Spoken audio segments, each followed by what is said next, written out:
The devatas had all the opportunity. We always tell that joke. One lady was in a forest, and what fell from the head? The dry wood she was carrying, and it fell on the ground. And she prayed, because there was nobody to help us. You know that? In the villages, they cook on wood. Natural it is. And then, she collected some dry wood. Even here we'll see some interior areas. People are collecting dry wood and they cook by that only.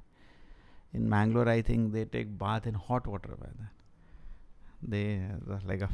I think everybody takes bath here by hot water. Even the poorest of men. They burn some coconut leaves and have hot water bath in the morning. So anyway, so she's collecting dry woods and the whole bundle fell from the head on the ground, and she could not lift it. She was old lady, weak. They prayed, my Lord Govinda. Krishna came. Yes, what can I do? Can you put this bundle on my head? Krishna is in front. She's asking that. Prabhupada used to laugh actually. People go to temple and ask all this nonsense. Can you put this bundle back on my head? My family, my wife, my children, big bundle. Please put it on the head nicely.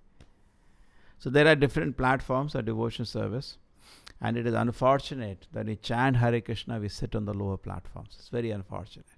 Having the greatest process with us in our pocket, and we practice the lowest platform.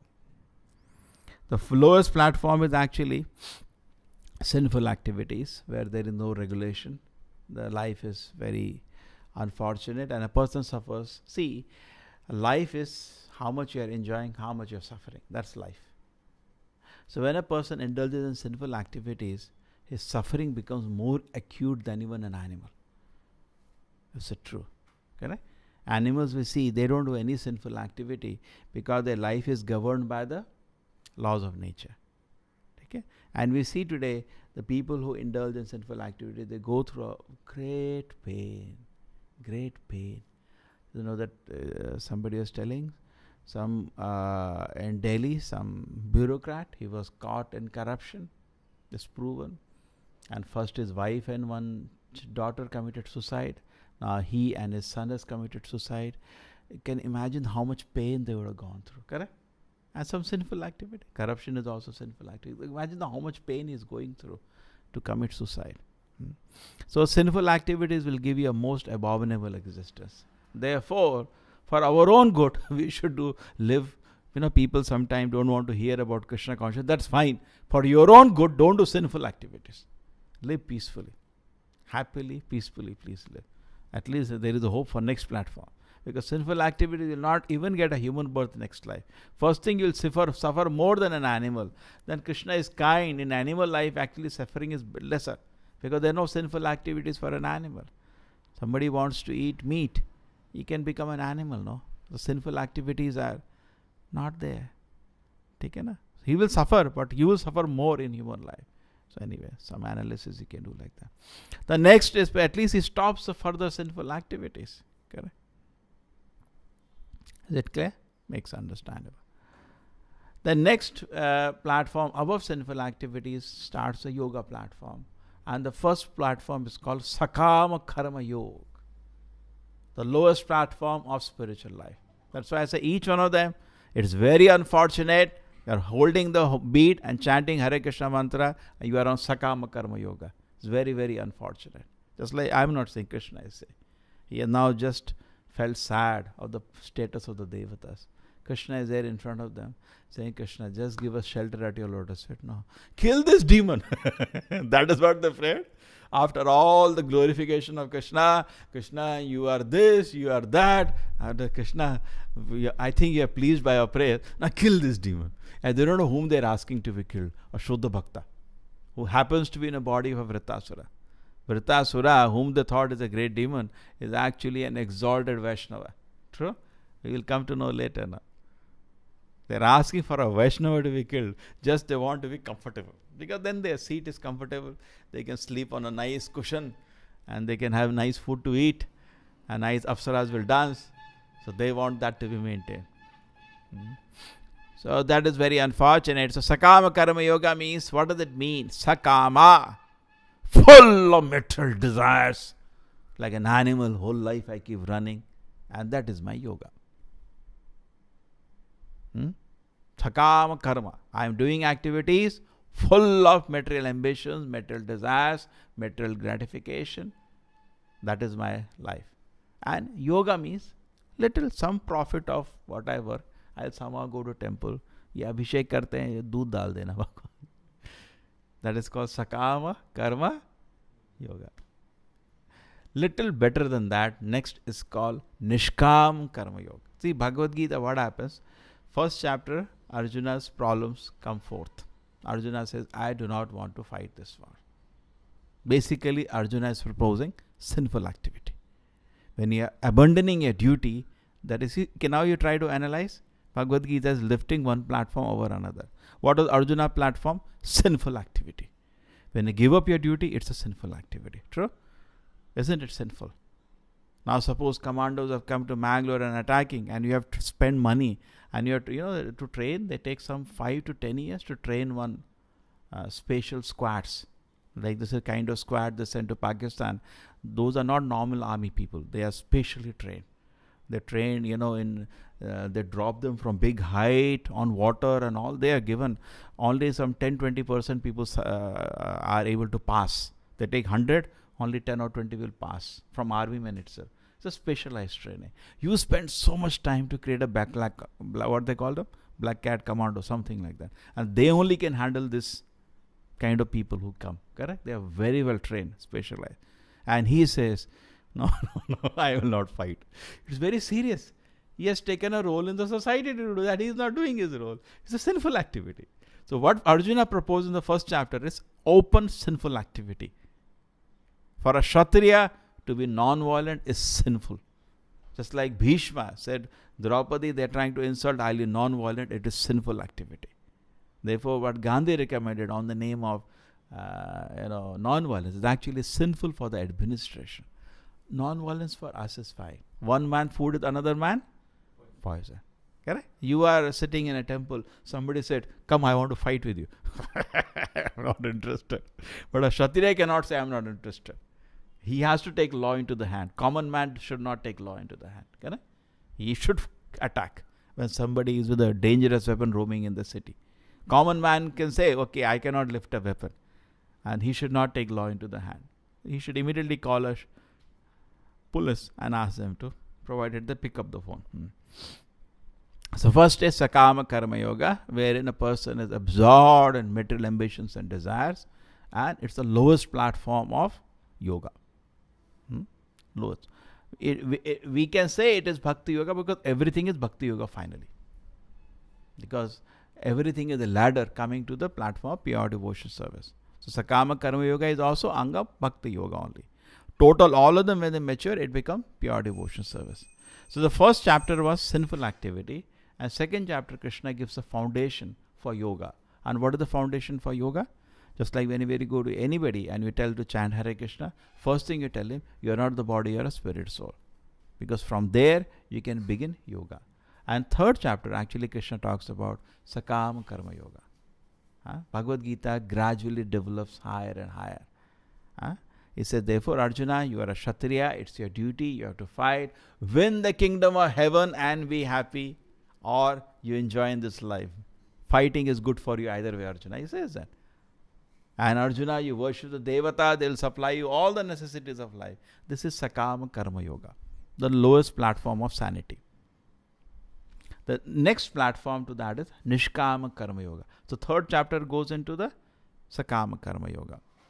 And then the fourth chapter goes into Jnana Yoga, where Krishna talks about how we are separate from the body and understanding that the material world is an illusion. A person should be engaged in activities not for sense gratification. He should cultivate knowledge and burn the volumes of sense of sinful activity. Correct? Jnana dipena bhashata. By cultivating knowledge, you can burn your stock of sinful activities. This is also very nice. Next platform, Jnana Yoga. Next to that, in the fifth chapter, Krishna takes up Nishkam Karma Yoga. Therefore, the chapter written Action in Krishna Consciousness. You see that the chapter heading. Because now it is coming Nishkam Karma Yoga. Everything is Krishna consciousness. Prabhupada says sometimes Karma Yoga is also Krishna consciousness. Yeah. Come on. Lower rung. Not that it is pure devotion service. So then Nishkam Karma Yoga means a person is doing his job, but he has no attachment to the fruit. He is just dutifully doing his job. There are some people like that. They're really not bothered to see how much salary they received in their account. That is not their focus. They're absorbed in the role society has given them. And society respects them a lot. True? You will not respect a person. You come to know the minister who every day is looking at his salary, you will not be really respecting him. But you know he is actually absorbed in a mission. The responsibility is taken in society. That is Nishkam Karma Yoga. He is not focused on the fruit, but is trying to do his duty in the society. Okay? And definitely he is trying to help the Krishna consciousness mission in whichever way he can do. You are a DC, you are district in charge minister, you help us buy a land to build a temple. Correct? You are doing. So that's we can say Nishkam. And as for your profession, you're not focused on the fruits or anything. He is honestly doing his job. Okay? Nishkam Karma Yoga. And above that is Bhakti Yoga. In Bhakti Yoga, why the Bhakti Yoga is considered, and now what happens, if you follow Sakama Karma Yoga, you will never get above Rajoguna. Bas, uske upar nahi jaane wale aap. Where you will land up? Never above Rajoguna. Rajoguna means you have to take birth again in this world. As a human being or maybe some lower species. And next one is that when a person follows Jnana Yoga, now he starts entering Sattva-guna. Above Rajoguna is sinful activities mean Tamoguna. He is going to hell. He will become a ghost or some snake or worm in the stool. That is sinful activities. Above that was Nishkam Karma Yoga. Above that was Sakama Karma Yoga. You do Sakama Karma Yoga, you will at least become human being next life. Maybe some little, because Rajogun bahut jagah dikhta hai. Kutte mein bhi Rajogun bahut rehta hai. Nothing so special. Above that is Jnana Yoga. Now when you start Jnana Yoga, when you start cultivating knowledge and you are giving up, obviously you are given up sinful activities. You cannot have Jnana with, that's not, I was joking recently. I went to somebody and I was talking, he was talking about so much, knowledge that we are Brahman, okay, and Brahman, Sankhya. Okay, that's interesting. But when I'm leaving, Kentucky Fried Chicken is coming inside his house. What is the use of listening to you? I was thinking. Why should I listen to you? You are involved in sinful activities. I don't want to listen any philosophy. Correct? We should not hear from a sinful man. Hara abhaktasya. We should Hari, the qualities of Hari, we don't want to hear from this person. So next person is, then Jnana Yoga, at least you will be taking birth as a human being. And if you are done properly Jnana Yoga, you can even, because Jnana Yoga it will lead you to Sattva-guna and maybe even Brahman, but nothing more. Nishkama Karma Yoga is also similar. You will come to Sattva-guna because you are working without fruit in objective. You are also becoming very sattvic. So these people, even though working, are very sattvic. Yeah? They are working, but very, very sattvic, and they are also, there is an element of Krishna consciousness. Because without element of Krishna consciousness, none of the yoga exists. But just because there is some element of Krishna consciousness in it, don't call it pure devotion service. Bhakti yoga. Strictly speaking, these are all angas of Bhakti yoga only, That is also Bhakti, So you go to some petrol pump, he is busy with his petrol, making money, this and all. You say that we have a Janmashtami coming, and he takes a checkbooks and gives you a big donation. That's nice. It's element of Bhakti Yoga only. How we can say there is no Bhakti? But it is not strictly speaking Bhakti Yoga as we are identifying. True? Because Bhakti Yoga, as Krishna has said here, he only wants Krishna. That's Bhakti Yoga. He doesn't want anything else. He just wants Krishna. And sometimes it is possible. Person is engaged in activities. Just like Bhaktivinoda Thakur. He was a magistrate. He was doing so many responsibilities. Pure Bhakti Yoga. Correct? He's a example for us. Cannot even imagine his status and his platform. Yeah? Prabhupada said single-handedly he pioneered the whole Krishna conscious movement. Or what was his platform? Pure Bhakti. He didn't want anything except Krishna. Just like Yudhishthira Maharaj. He was also emperor of the world. How do you come to know he wanted only Krishna? The moment he came to know Krishna is not there in the world, he walked out of the palace. He didn't even look at his wife, children, anything. That was predominant. Even you say the residents of Vrindavan, how do you know they are following Bhakti Yoga? Because they wanted nothing except Krishna. When Krishna went to Mathura, they all died practically. At home, wife was there, husband was there, children were there. Correct? The main thing was, Krishna is not there. But for us, that's the last. It's like Krishna is like accessory for us.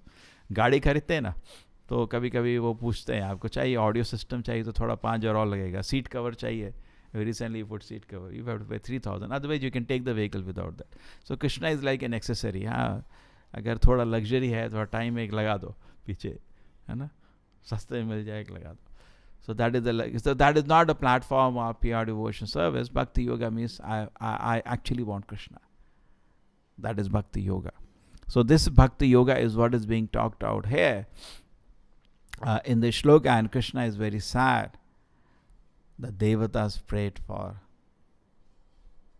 After seeing him, he came when they were in problem, and after he has come, because Krishna, I told you, is pure love.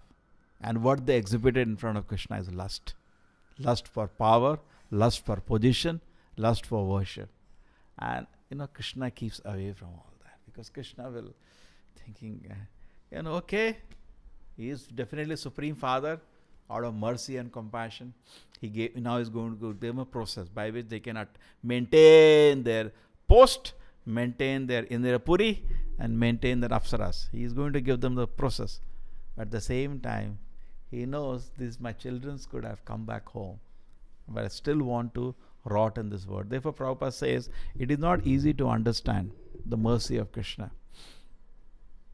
Mostly people want a mercy in another way. What kind of mercy do they want? These material things. In fact, after the war, what happened? Indra wins the war. And there is a celebration. All the devatas are doing abhisheka for him, throwing flowers at him. It's a big story how actually the war he lost many times. Vritasura was a pure devotee and he was eager to go back to Godhead. And he knew Krishna is himself given them a weapon. Even though, Indra and he, when he fight, he will defeat Indra. First time Indra will throw some weapons at him. He will take that weapon and hit his Airavata. And Indra falls from the ground, and the weapon which he has, a special Narayana Astra to kill him, falls from his hand. And Vritasura, being the size he is and the power he is, he can just take chutney of Indra. Finish him. What does he say? Indra, pick up that weapon. I don't want the Narayana's weapon to fail. Please pick up that weapon. Then what happened after picking up that special weapon? One more instance happens now, which I don't remember. And finally, he cuts off the hand of Vritasura. Okay? And Uttarasara, what he does? He swallows him with his mouth. And after that, Vritasura leaves his body and goes back to the spiritual world. Because he has finished his, some way he was cursed for this. And Vritasura goes to the spiritual world, and Indra then takes his Vajra to cut his head. He comes out with the Vajra from his stomach and he cuts his head. It takes him a lot of time because it's a huge demon. It's almost like cutting a mountain and fall. And Prabhupada, after that, he celebrates everybody. Vritasura is dead. Now we got the post, we got our Apsaras, we got our wealth and followers. Prabhupada says, Vritasura has gone back to Godhead and Indra is going to rot in this world now. Just imagine. That's a very different platform. Therefore, you cannot understand Bhagavatam from a material platform at all. From the first word, the shloka, Dhanma Projita Kaitavatra, Bhagavatam rejects cheating religion. All these are basically cheating religion. Correct? Sakama Karma Yoga, Nishkama Karma Yoga, all these are cheating religions. These have been mentioned in other Vedic literatures and glorified. Bhagavatam kicks them out. Bhagavatam only upholds pure devotion service. In fact, Prabhupada says, very interesting sometimes, he says, because I rejected and kicked out anything in my teaching other than pure devotion service, I have made many enemies. Because people they'll not give up their ahankara. There are so many people who tell them, this is not the way to do pure devotion. They'll get angry.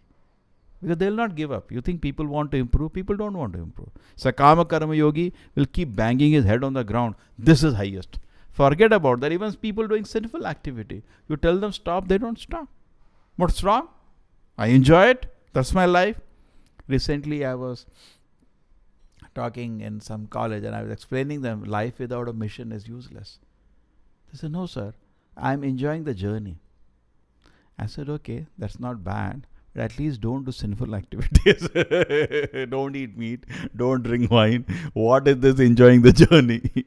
No, I don't know what's the goal of my life, but I'm enjoying the journey in the car. I said, okay. You're not interested in, just like Krishna is not interested to come back to Godhead. That's your journey, end of the journey. But at least whatever journey you're doing, we don't know what you're doing. Don't do sinful activities, please. For your own good, I'm telling. Okay, you're not interested to go back to Godhead. At least don't do sinful activities. That is one platform of sanity. But actually, it is not possible in Kali Yuga. Kali Yuga, these all lower platforms, Prabhupada never encouraged. And they are not possible also. That is a sliding slope. That is said, Yat indriya pritiyat nunam pramatta kurute vikarma yat indriya pritiyat apnoti. When sense gratification becomes the goal of life, sakama, nishkama, whatever it is, it's a matter of time. You'll do sinful activity. It's a matter of time. You'll fall down. Therefore, we should always keep in our heart again and again and again. There was an instance that Vedavyasa in Vedic literature actually gave all the steps one by one. When Narad Muni came, he was very suffocated after presenting all this. Sakama, Karma Yoga, Nishkama. And when Narad Muni came, he blasted Vedavyasa. Jugupsatam. My dear disciple, abominable what you have done. Why did you do all these things? No, my Gurudev, I thought they cannot directly take to pure devotion service. So I'll give step by step. It's not possible, it says in Kali Yuga. Whatever platform they are in, they will think that is the highest platform. They will never come up. They will never come up. Correct? You cannot. Why did he give other platforms? We should have only given pure devotion service to Krishna, my dear Vedavyasa. Now, my dear disciple, sit down for further self-realization. You are behaving like an impersonalist. Sit down for further self-realization and in full maturity, glorify the Lord with all your heart. And Vedavyasa does that humbly. In fact, Vedavyasa is Lord himself. He is taking the role of a Shishya. And he sits down and further, Bhakti Yoge na manasi samyak pranihite amale apashyat purusham purnam maya tadapashrayam. He sits down for further self-realization in pure devotion to Krishna. And he saw the Lord and Maya under total control. Maya's yaya samohito jiva atmanam trigunatmakam. Keeps going on. Beautiful verse of the Bhagavatam. Nice stage of self-realization.